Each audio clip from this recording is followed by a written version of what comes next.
primer, paint booth.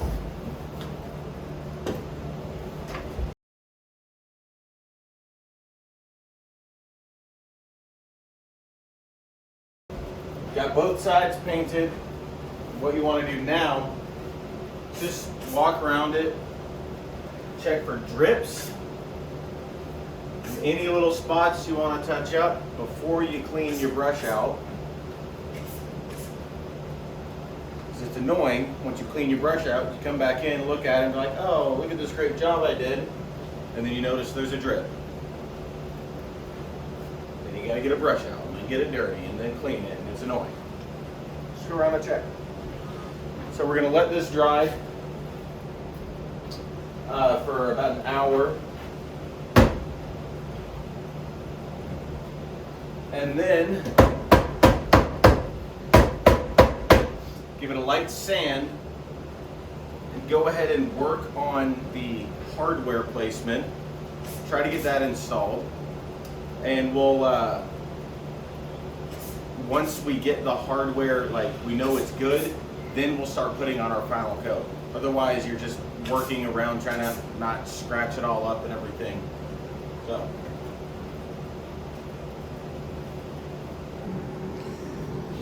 So I got the hardware out and cleaned up, and I don't have the striker plate for this, and could use a modern striker plate, but I'd rather use this on an antique door instead of putting it on a new door. And we are just going to paint the whole door white, the same that we have the rest of the trim. And instead, I'm going to use this right here, which is a ball catch, which looks like this. You can adjust it here to have different depths depending on the relief. And how it works is it just sets into this little detent right here, right? And there's a spring inside of it. This is pretty common for closets and things like that. You probably have them in your house. But this is what we're gonna use on it instead, and it'll be fine. It'll work just great. And then we have this hardware hinges to match. All you gotta do to install these is get a bit. A Forstner bit works best because it cuts a flat bottom, and you wanna get one that's just a little bit thicker than the shank of your ball catch. And you'll line it up in the middle.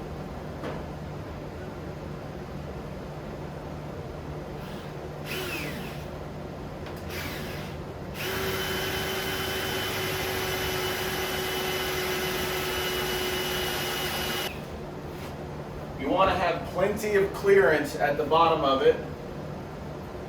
And then you'll get this lined up. Press it a little bit so that you have marks for where these two pieces sit in, and we're going to chisel out the frame of it. I like using a marking knife.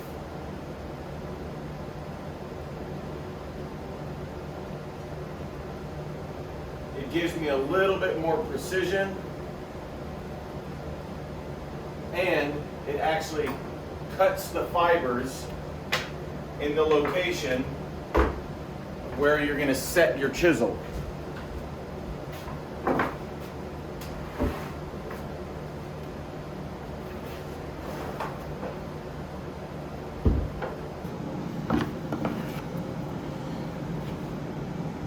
So if you see the lines right here where I made those marks, I can set my chisel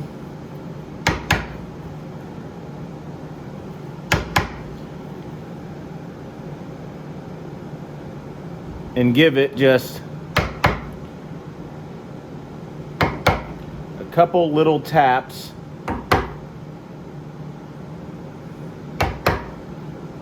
Then I can clear out that waste.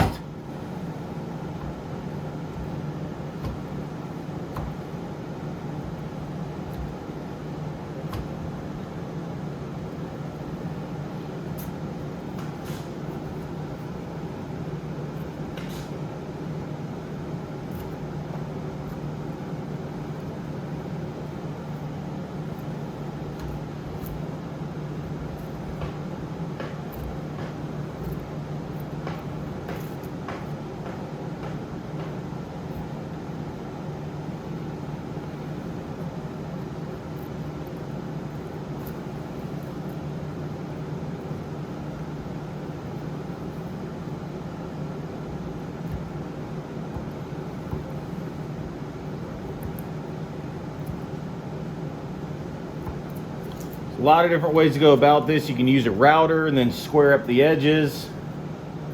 Do it like this.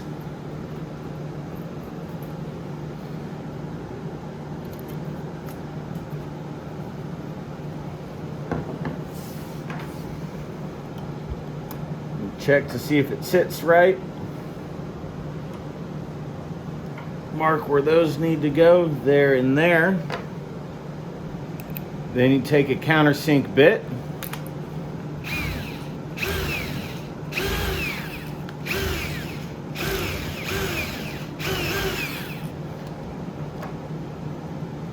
There we go.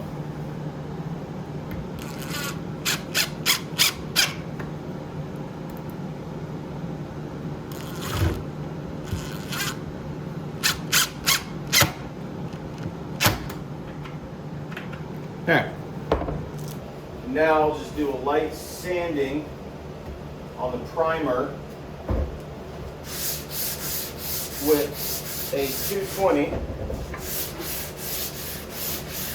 to knock down any little rough spots. It's really the only reason is to make the next coat smoother.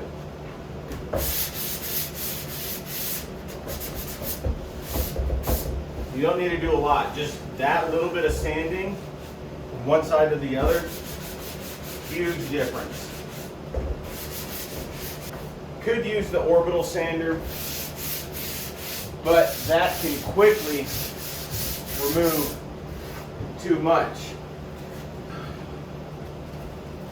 And then blow off all the dust.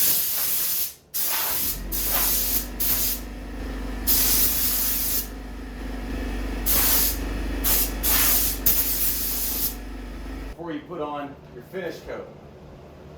Now, I'm going to paint the back side, but when I flip it over, I don't want to put this freshly painted wet paint on these sawhorses. So you can cut yourself a bunch of little triangles, and then only that point right there is touching.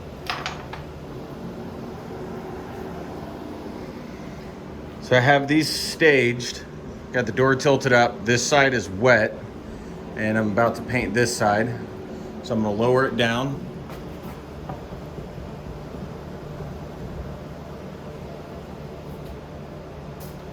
The other thing is once it gets hung, you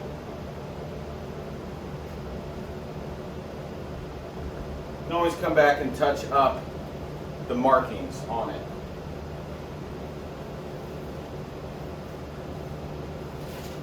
Now I like to paint the bottoms and tops of doors. Part of it is just, in my mind, I know that it's all painted. I'll sleep well at night. Also, especially with doors that are newly made like this, it helps even out the drying process. Because if all of this is painted and sealed and then on the ends it's not, all the moisture is going to want to leave there and it can cause cracking. Might not be substantial, but it's still something. Makes me feel good about myself too. I also think it helps with dust control. If you've ever grab the top of a door, a lot of them are just caked in dust, and this makes it easier to clean.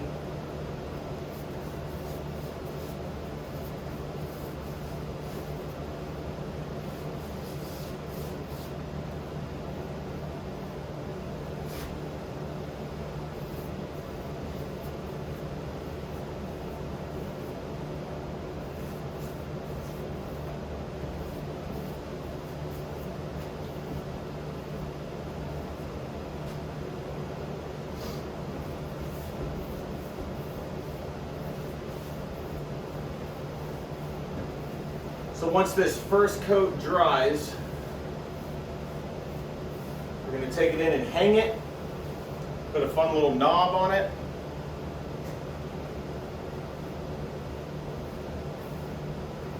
Touch up anything.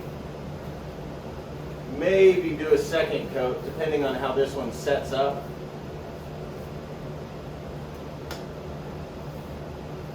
If you do a good job priming, you shouldn't have to always do a second coat. A lot of times if you get good coverage with the primer, you sand it properly in between coats, and you do a good first coat, that second coat really should only be adding durability to the door.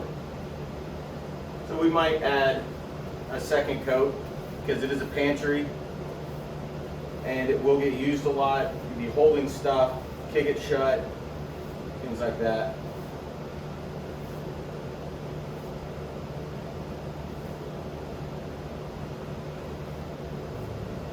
And remember, walk around and check for drips.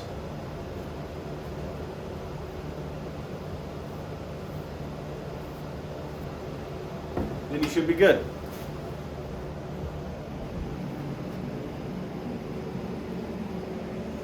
So like right here, it's not setting well, so I'm gonna go ahead and just add a little bit more.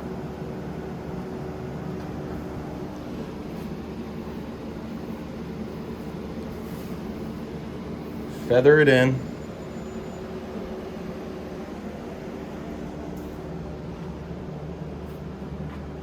So like right here, you see how the paint overlaps just a little? Go right on that line, just drag it over. That one looks good.